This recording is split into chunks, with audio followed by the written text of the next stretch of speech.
Welcome back to Learn Astrology with Mary. My name's Mary English. You can find me at www.maryenglish.com, maryenglish.co.uk and UK Astrologer.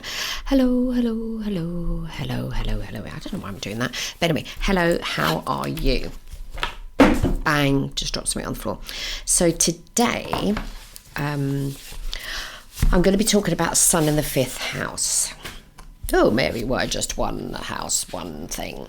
Because I've just written a PowerPoint for the Astrological Association's conference because I'm doing the student track and I'm doing a thing about houses. And in there, I mentioned the fact that we've got 12 houses, 12 signs of the zodiac, 10 planets. And if we're going to talk about a planet in a house combo, that's 1,440 different combinations that can happen. So I'd like you to console yourself with the fact that to learn those 1,440 combos of Sun in Scorpio in the 5th house, whatever ascendant, that's going to take a long time to get your head around. So in the PowerPoint presentation, I've just done it as keywords because it makes it a hell of a lot easier than reading 50 books about how to interpret your chart. And there are different houses that have different rulers. Now, in the PowerPoint presentation, I'm talking about the ruler of the house. But there's another way, which I've talked about before, there's another way to, are certain planets happier in certain houses? And today I'm going to talk about the Sun because we're now into Leo and it's August and it's all sunny and everybody's doing stupid things in the UK because they only do stupid things when the weather's nice because you're not going to be rioting and burning cars and attacking the police if it's peeing it down with rain because you get wet. So people only ever do this when it's sunny. But anyway, I want to point out the positives of Sun in the 5th house. So when I was doing the research for this, because today I'm talking about if you natally have the Sun in the 5th house, and the 5th house is like the 5th sign of the zodiac, so the Sun is happy in the 5th, just like the Moon is happy in the 4th. But we have to take into account as well the sign that the Sun is in. Is the Sun sign of blah, blah, blah happy? That sign happy in the 5th? It might not be. It might be a water sign and the 5th house might be too fiery for it type of idea. So there I am on Astro Databank, which I use to give you the example charts. I mean, sometimes I use my clients, but I'm not using them today because there's a specific reason. And I was going through all these different things, and I don't know what happened, but I'd asked it to give me from 1900 to 1990 something charts for people that were born with Sun in the 5th. Well, that was a stupid thing to ask. I think it was something like a few thousand charts appeared. It's actually quite a lot. There's a very big database. And just looking at the ones from 1900 and stuff, what caught my eye was there was, I think somebody just in the first few looking down the list, it was like Nazi. So then I got a little bit sidetracked and started looking at how many, because you can search for this, unfortunately. So what a sad thing to want to search for. How many, who has got Sun in the 5th house and is / or was a Nazi, and there was a number of them. I thought, what is it about the 5th house? Is it the ascendant? Whatever it is. So we always have to remember in astrology that there's a positive way to express something and there's a challenging way to express what you have in your chart. And obviously it's better, surely, to express the positive parts of your chart, than it would be to express the negatives. And I sort of thought, well, why were those particular people? I think there was 9 that I found in total, going up to 1970 something. What was it about it? Anyway, so I put that out of my mind and I thought, well, I don't want to talk about Nazis. That's horrible. I want to talk about something that I enjoy. And I have a sister and she came over yesterday. I've mentioned her before. She's a creative writer and she lectures at Bath University. She's also, her day job is she's a poet. And there aren't that many poets. There's more writers than there are poets. But interesting enough, I have a nephew who is into poetry. He doesn't make a living out of it, but he performs poetry and writes poetry himself. My older sister performs and writes poems, and my mother was quite into poetry, so I have let's put it this way, I have an appreciation of poetry. And I did do a whole episode on poets in particular. I have covered a few poets before, so in episode let me go back now. So in episode 134, I'm talking about the poet. She was then, this is 2019, that girl was Kate Tempest, but she's changed her name now because she's transitioned.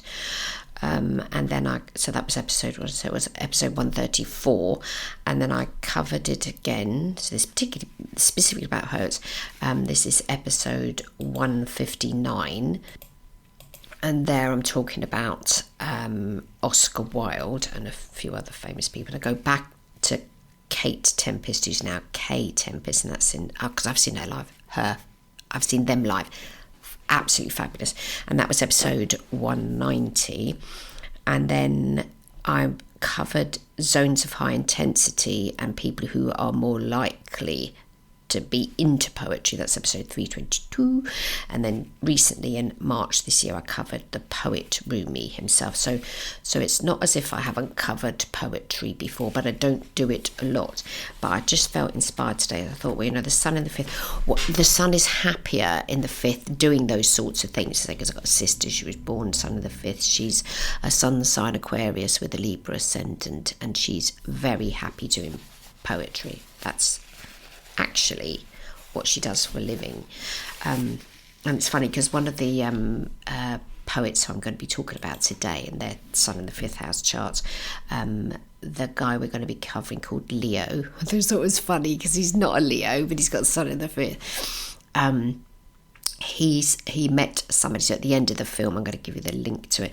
At the end of the film, somebody comes up to him and says, "Oh, what do you do?" And he says, "Oh, I'm a poet." And so the guy says, "Oh, that means you're going to starve. You're going to starve then?" And he says, "No, I'm not." So he replies to that and he says, "No, on the contrary, I'm going to appease your thirst." Which, yeah, I'm going to appease your thirst. So he's talking in global terms. I thought that was lovely. Because there's this idea that if you become an artist or do anything creative, you are going to starve to death. I don't know where that idea even ever came from. But anyway, boom. And when I was much younger, I used to go to an acoustic club. And that's a funny thing. I had a dream about the guy that used to run this club. And I dreamt he'd opened a theatre, and I was walking past it. And the theatre had sort of speakers outside. I've got to tell you this dream. The theatre that he was working or owned, I walked past it. Was a little place, sort of like bungalow size. I walked past it in my dream, and I heard his voice, and the voice said, "Come to my theatre, come to my theatre." I thought, well, I've just got to do that, haven't I? Because I recognised his voice, and I thought, well, I've got to do what I'm told, sort of thing, in the dream. And I go into this place, and he wasn't actually there at that point. And I asked the guy, I said, "Oh, where's this fella's called Peter?" And the guy in the dream said, "Oh, he's not here at the moment." I said, "Would you just tell him that I told him my sister's name, and I said I'm blah blah blah's sister," and that was the dream. But anyway, this guy Peter, he ran an open night in Bristol. That must have been in the 90s. We're going back a bit in time now, and I can't even remember how frequently it was, but they had acoustic music and they had poetry, and he ran the night. And it was sort of like organised chaos, because sometimes you'd go in, there'd be absolutely brilliant music and shit poetry, or brilliant poetry and shit music, and sometimes you'd go in, there'd be brilliant poetry and brilliant music. And these were performance poets. Now, I've just got to tell you a little bit about poetry. So there's poetry where somebody just stands up and reads their poem. Okay, so they read it out of the thing that they've written it on, piece of paper, book, whatever, and sort of read it. And then there's a thing, which is what my sister does, which is called performance poetry. And it's a bit like an actor acting out the poem. And it's much more watchable. I'd say, because poetry is a bit sort of like fine wine. You either love it or you hate it. You know, some people are quite sort of happy with wanting a bit of poetry when somebody dies and they want to, you know, recite something over the coffin or the whatever. But as a general rule, people don't necessarily into it, don't read it much or talk about it or do it other than in poetry circles. But performance poetry is totally different than I wandered lonely as a cloud. And there's sort of like inflection in the voice and the person gets into it. I've seen so many performance poets back in the day that would be telling their poem and they'd be crying. There was one guy who used to come who was he was sort of like the best of the bunch. He was tall and he did his thing and he had all this energy in it, and it's like, oh my God, you're listening to it and, and they're long, some of these poems. You think, how the flipping heck did they remember all the words to that? And my sister would perform as well, and she could do the same thing, a whole poem. You know, poems sometimes can be long, and it's a bit like, I suppose, a bit like singing a song. You know, you get used to the words of it, but they're performing it as well, rather than just reading it from a book. Okay, so like I'm talking to you now is a form of performance where I could be reading something from, which I have done. I've done it on the podcast. I've read bits of books to you. Okay, so we just need to establish that. So now we're talking in this episode about Sun in the 5th house, and I want to give you three different charts, and we're going to start with a lady called Hanne, and I think I pronounced her name right, but you can write into me, Mary, you're still going to go, if I have pronounced her name wrong. And she's a Norwegian poet and translator. Okay, so according to Wikipedia, she made her literary debut in 1983 with a poetry collection called Correspondence, spelled with a K, and in other collections is I Sind Tid in 1986 and Nathan's Continent from 92 and Revolution Légère from 96. She's also a translator, so she's translated English, Chinese, Japanese poetry into Norwegian language. Now her entry on Wikipedia is 5 lines long. Okay, now you could probably maybe even find a Norwegian actor that would have more lines written about them on Wikipedia. Wikipedia is not very good. The Wikipedians themselves are obviously bored, rigid, and don't like writing about poetry, which is very sad. Anyway, Hanne, Hanne, was born on the 3rd of April 1959. She's got a Scorpio ascendant with Jupiter retrograde in the 1st house, Saturn in Capricorn in the 2nd, Moon in Aquarius in the 3rd, Karen if you're bothered, in Aquarius in the 4th, the Sun and Mercury in Aries in the 5th house. And then you have to ask the question, is the Sun happy in that house? Will it burn to death? Type of idea. And it's a fire sign, so it's going to do fine there. She's got Venus in Taurus in the 6th, Mars in Gemini in the 8th, Uranus retrograde in Leo in the 9th, Pluto retrograde in the 10th in the sign of Virgo, the MC's in Virgo.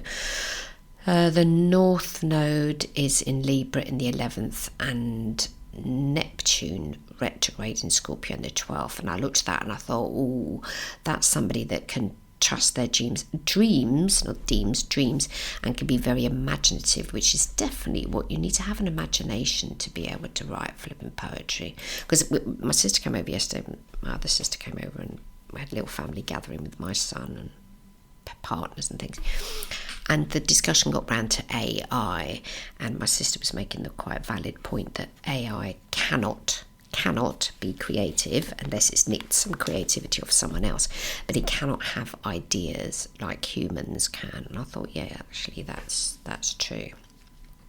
Even though you can get AI to write you a poem, it'll be rather clunky and dum-de-dum-de-dum-de-dum. It's not going to have life experience, which some good poetry will be that, and stuff isn't aware of it. Anyway, she's got Neptune retrograde in Scorpio in the 12th. Oh, that's nice. Now, on the show notes, so do whiz over to Libsyn, where my podcast is located, if you want to get the show notes. I think I might have to repeat this almost every week, because now there are a number of people that are listening in different locations and on different apps, and what I write on the show notes, which takes me flipping ages, doesn't always get uploaded to other platforms. And as I told you last week, I think it was, somebody complained. So it's astromary.libsyn, libsyn.com, and when you get to that page, what you will see is always the latest episode. So on there, they're in the order that I've done them in, with always the latest episode on display first. Whilst on all the other platforms that this podcast goes out, it starts at episode number 1, which is how this podcast has been created. So on there you'll see the show notes, and on there you'll be able to click on a link that will take you to YouTube, and you will hear Hanne reading from one of her poetry collections, one of her poems, and she's very, very quietly spoken. And I watched that and I thought, goodness me, why is that? And I think the only thing it can be is that Scorpio ascendant, because your ascendant sign is going to be displayed when you're nervous or under pressure. And trust me, performing in front of a crowd of people is definitely that. And so I was thinking, oh yeah. However, her writing is, she's written quite a lot of poetry, is prolific, and she does translating as well. So that is the Sun and the Mercury are in the 5th, because the 5th is all about creativity. Okay, what am I going to create today? I have to create something. People with Sun in the 5th that aren't doing something creative are very unhappy bunnies. Now, the other thing I asked Astro Databank when I was getting the data for today, I only wanted AA charts. So these are birth charts that are 100,000,000% accurate. So they got all the proper data. So when you search on there, if you click the box at the top that says AA rated as opposed to just A, you'll get charts that are absolutely, there's no dispute that the time, date, location, etc. are correct. Now, as we can't rely on Wikipedia to give us any useful information about Hanne, we've got on the NordicWomen'sLiterature.net website a bit of a biog here. So she was born in Oslo to a doctor and social economist, has degrees in Norwegian, English and linguistics, and studied at King's College in London. She's married to the author Lars Amund Varg and has 2 children. And so there's just something to keep in mind, that if you're female and you've got a Sun in the 5th, then that is a way of expressing 5th house energy, because the creativity of creating a child is a 5th house type of thing.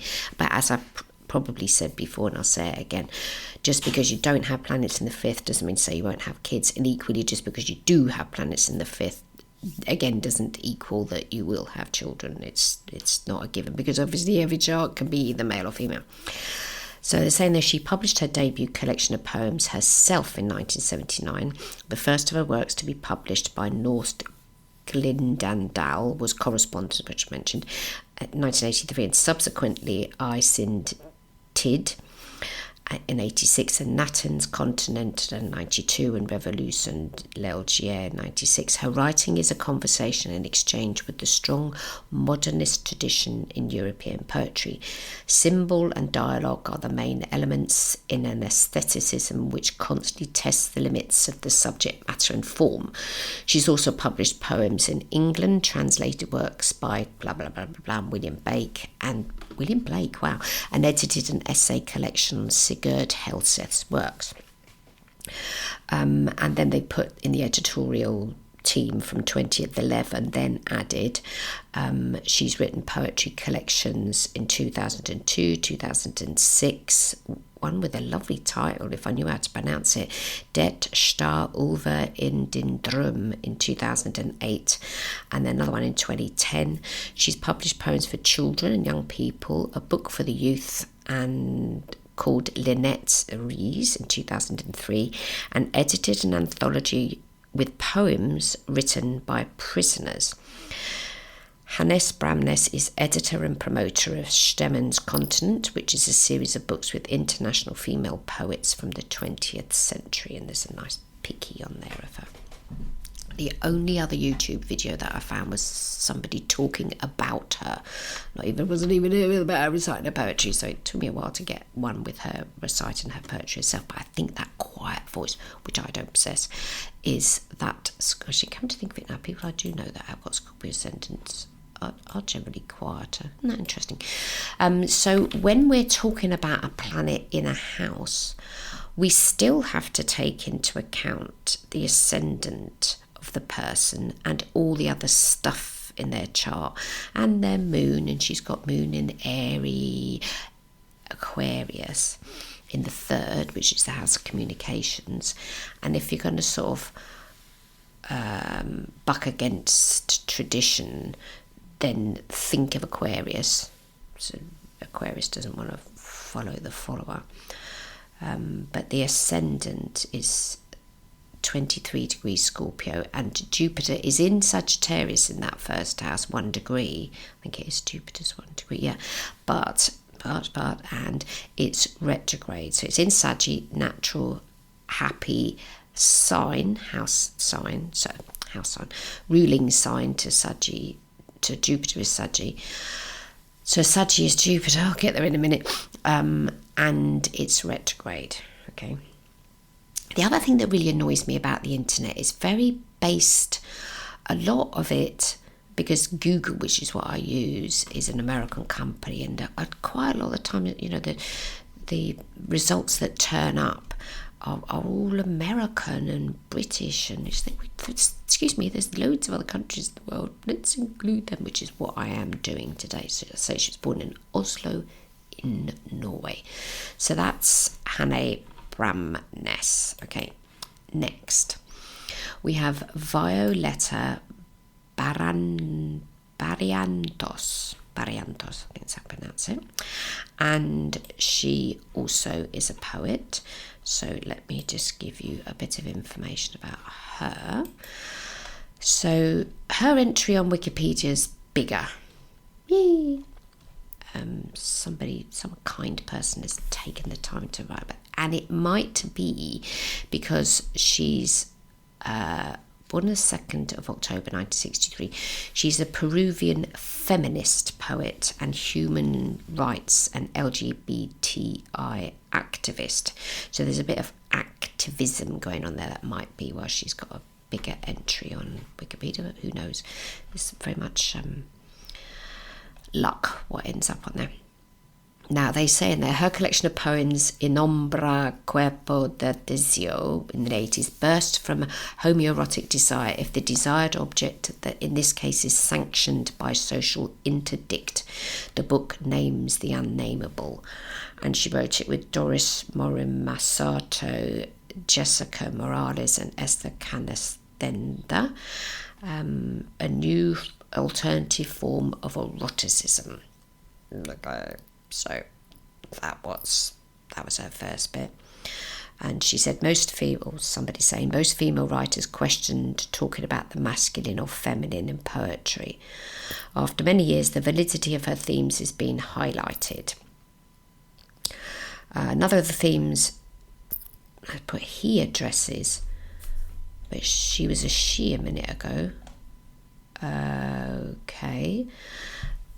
Is the body. This is evident. I think it's somebody that might not have English as a first language that's written that. But anyway, this is evident in the unnamed body of desire and the garden of earthly delights. So these are poems by her. The latter takes its name from one of Hieronymus Bosch's pictorial works that has most caught his attention and where he reveals his interest in the visual arts. The Garden of Earthly Delights constructs a symbolic universe of the body as a central creation and transformation from a critical perspective.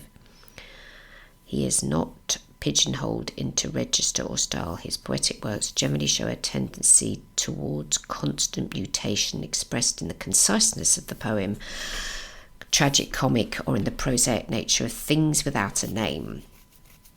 So in parallel to her work as a writer, she's ventured into institutions of social activity. She's worked in the legal aid programme for women at the Flora Tristan Peruvian Women's Centre. Oh, and also at the Wayback Machine, she became interested in social... Oh, that's archive there, beg your pardon. Was she doing work with the Wayback Machine? She became interested in social development. That's where the situation of women and feminism got into my head. To date, she's the coordinator of the regional project Peru, Colombia and Chile, Homophobia in Schools in the Andean region, a project against discrimination based on sexual orientation created by the Global Alliance for LGBT Education in Amsterdam. She's also a consultant on projects on gender identity, sexual diversity and education, currently teaching topics on violence, discrimination and sexuality. Okay, so let's have a look at her chart. Oh, that's interesting because Wikipedia is saying her name is Violet, but Astro Database says her name is Violeta, and then on Wikipedia they've got her listed as Aurea Violeta Barrientos Silva. So I think her name is Violeta. So somebody needs to edit that. I'll have to go back and have a look at that later. She was born on the 2nd of October 1963 in Lima in Peru, and she has a very down-to-earth Taurus ascendant, Sun in Libra in the 5th, and Venus in Libra in the 5th. So I thought, well, since a lot of her first poetry was sort of erotic and stuff, I thought, oh yeah, well, that'd be the Taurus ascendant for sure. If there's any sign of the zodiac that's going to be into eroticism, that's surely going to be Taurus. And then Venus in the 5th as well. But what's interesting about her chart is that her Mercury, which is her communication planet, is in Virgo, so it's specific. And in her writing, she is specific about things, because there's an article that I've read that she wrote where she's criticising somebody talking about gender violence and saying that it doesn't happen. And she says it mustn't be confused or mixed up with domestic violence or violence itself. And she says the fight against gender violence may become less effective. One thing is to fight against domestic violence and prepare protocols and help resources for the victims of that type of violence, partners of same sex, underage users, elderly people, etc. But another thing to recognise that this kind of violence is different from that which helps as the patriarchy's tool of control over women, by recognising that the entire society is structured over such organisations. So we live in a patriarchal, well, I do, patriarchal society, so women have less of a voice, but that's true. And I thought, oh yeah, that's the Mercury in Virgo. Not wanting wanting to be specific about something, not generalistic. So the ascendant is 29 degrees and how many minutes in Taurus? 16 minutes 37 seconds. North Node in Cancer in the 2nd. Uranus and Pluto, because she's born 1963, so she's got the Uranus-Pluto conjunction in the 4th, along with her Mercury, which isn't conjunct to that, no, because the Mercury is 21 degrees. She's got a bit of a... it's sort of like a seesaw chart, I think. Yes, it's a seesaw chart. Sun and Venus in Libra in the 5th. Neptune conjunct Mars in the 6th, so that's work, routine. Saturn's retrograde in Aquarius in the 9th. And the MC's in the 10th in Aquarius, Chiron's retrograde in Pisces in the 10th, and the Moon and Jupiter are conjunct in Aries in the 11th. Let me just, so she's done postgraduate studies. Yeah, so she got to where she is by doing it via getting degrees, etc. So she graduated with a law degree in 1987. That's very Libran. In 91, she graduated with a bachelor's degree in linguistics and literature from a thesis Noches de adrenalina, the feminine discourse, etc., etc., etc. And she was educated at the Pontifical Catholic Church of Peru. I probably pronounced that wrong and I apologise profusely. Now, her poetry, I've put a link to that. Now when she talks, so I've watched some videos of her, when she's talking, she's quite, I don't know, sort of friendly sounding, and when they interview and stuff, she's got plenty to say, and her body language is all sort of relaxed and stuff. When she's performing her poetry, because I couldn't find anything contemporary, it's quite old, the video, and she's at a conference and she's there as a speaker, and she is doing some ancient poetry, and she's doing one of hers, and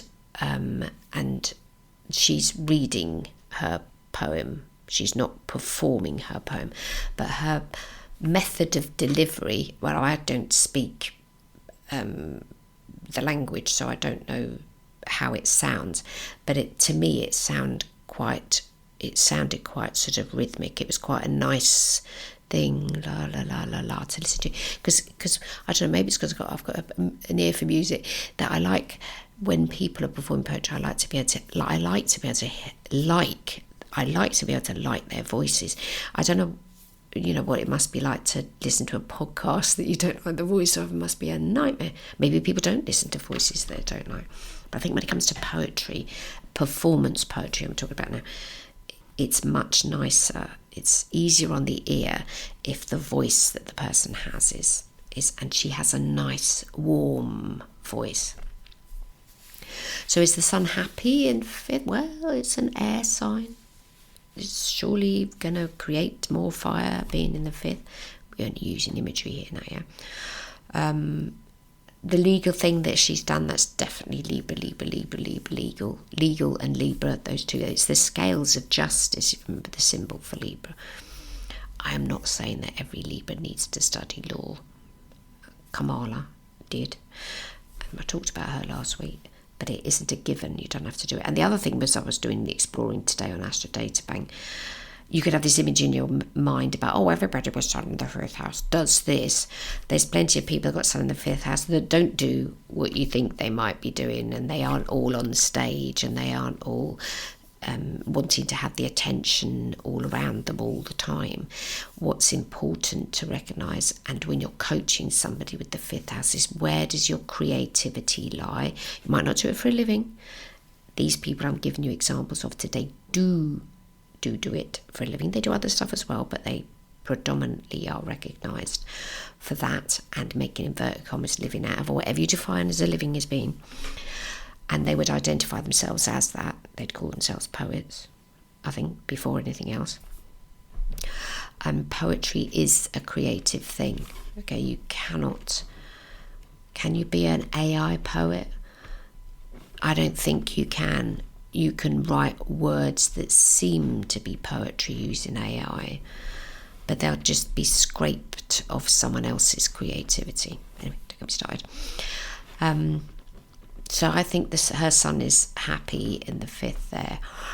She has got sun and moon opposition, so she was born on a full moon, and the moon is in the 11th, so it's all about groups and stuff. And yeah, she's definitely members of groups. And then the ruling planet of the chart is Venus, and Venus is located in the 5th, and I'll explain why I think that applies to the fact that her first poetry was, inverted commas, about eroticism.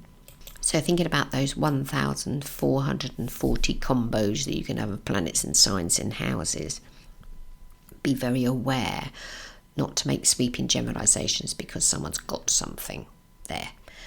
Look to where can you help, especially when the sun's in the 5th, where can you help them shine? And it might be that they shine in dark places, might be they shine in places that are really sunny.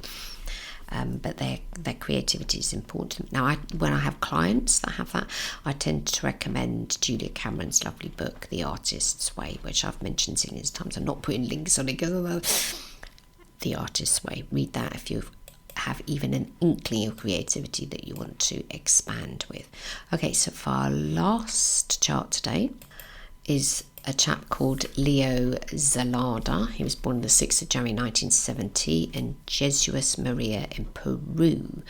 In the documentary that I'm putting the link to, he mentions that he didn't meet his father till he was 14, and then he discovered his dad had got some sort of connections with Incas, I think he said that was.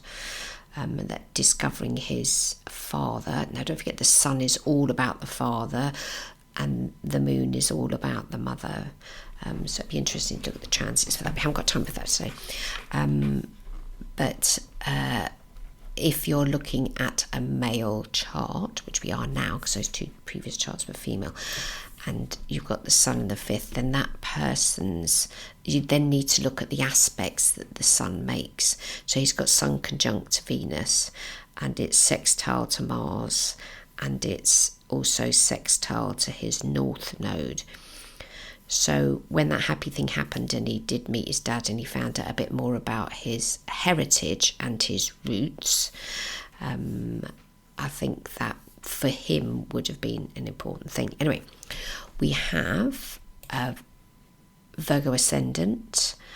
We've got Pluto pretty near the ascendant. Is Pluto conjuncting the ascendant? No, it's not, because the ascendant's 15 degrees and Pluto's 27. No, it's out of order, but it's in the first house retrograde in Virgo. So if he's born in 1970, it's past the conjunction. Uranus in Libra in the first, Jupiter in Scorpio in the second, Neptune and Sagittarius in the third, Moon and Venus conjunct in the fourth. It doesn't mention his mum in the documentary. I'm sure he's got one. And generally speaking, Capricorns, their parents are very important to them. Swimming to realization. Sun and Mercury in the 5th. So all the examples that we've had today, they've all got Sun and Mercury in the 5th. Let me just double check. I'm not telling you that wrong. Oh, beg your pardon. Apart from Violeta, her Mercury was in the 4th. But Hanne has her Mercury in the 5th. Let me just put that in the right order, because I've saved them in the wrong order. North Node in Pisces in the 6th, which is actually conjunct Mars in Pisces in the 7th, but they're in different houses. Chiron's in Aries in the 7th, Saturn's in Taurus in the 8th. That's it. So we've got pretty much a one-sided chart. We've got quite a wide bowl. I don't think I can make an argument for a locomotive there or a seesaw. I think we're talking wide bowl. 9, 10, 11, 12 are empty. And the MC's in Gemini in the 10th. But the sun is in equal house, most definitely in the 5th, along with Mercury.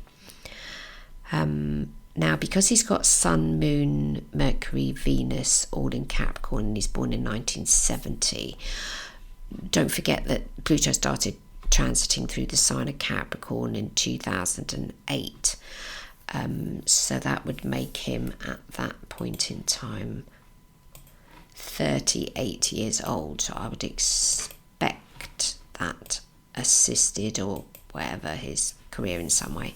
But if you've got a Virgo ascendant, the ruler to that is Mercury, and he's got Mercury in the 5th. So that's Kushti, that's in the house that you'd want it to be in if you were going to be something like a poet, so you can actually write the flipping stuff. And now, according to our lovely friends at Wikipedia, again, it's a very small entry, but anyway, predominantly known by his literary pseudonym Leo Zelada, so his actual birth name is Braulio Ruben Tupaj Amaru Grajeda Fuentes. Is a Spanish-Peruvian poet and writer. He was born in Lima in Peru and has been living in Madrid in Spain for 18 years. So he went to uni as well. He studied philosophy at San Marcos University of Peru, and it was in a political workshop called Carpe Diem. He used to publish articles and writings in the most important newspapers of Latin America, such as El Peruano. He travelled from 83 to 98, so Pluto started transiting in, no, that's later on. So 83 to 98, he travelled all over Latin America just with his backpack. He passed the Andes, the Amazon, the Darien, the Caribbeans and the Chiapas, and he finally arrived in Los Angeles, United States of America. He's travelled throughout America and Europe, having Spain as his country of residence. He coordinates La Tuela Literaria Exiles, so that's the poetry for exiles, in Madrid, and he's the collaborator of the newspaper Madrid Press. So in May 2013, Vimeo and YouTube released a documentary short titled Leo Zelada, Underground Poet. I didn't watch that one. The one I watched was in 21, the documentary Leo Zelada, which I've put the link to. It's called Trans Poetica. It was released on YouTube, a road movie with musical background of, they put trap, I think they mean rap, ethnic and electronic music. It has English and French subtitles. The documentary was pre-premiered in Madrid. In March 22, an anthology of all his poetic works titled Trans Poetique was released in Paris, France under the blah blah blah label, and he's performed several poetry recitals in Paris, the last one in June 22 at the prestigious Maison d'Amérique Latine in Paris. I wonder who's been editing his page. Let me just view the history there a second, hold on. Nobody's done anything on this since December 23, and even then I think that was there's been a bit of talk. Yeah, okay, let's go back to him. So I've put the link to the documentary Trans Poetica in there. He talks about, and it's quite interesting, it's only 15 minutes long, so you're not going to lose half of your day watching and listening to it. He recites some of his poems out of his book. That's fine, we'll let him do that. He's not a performance poet. And he makes some valid points about what poetry is, and what it is for him, obviously. The film's got, I didn't really like the music in there, but I did like the way it was edited. So some of it, the pictures, things he's talking about turn up as little drawings in the thing itself, and it's quite clever. The music I definitely didn't like. But he makes some interesting, so his observations of what he thinks poetry is and how his life has gone, I think was, to me, very interesting. And is the sun happy in Capricorn in the 5th? So that's a question that I would ask, because he's got an earth sign ascendant and an earth sun sign and Mercury. However, they're in that 5th house, which is a hotter house. Because I tend to think of the elements as, heat exchanges. What's the hottest, which is the fire. What's the coolest? It's probably going to be water, isn't it? Or you can make the argument for air being cool. It depends if it's a hot day.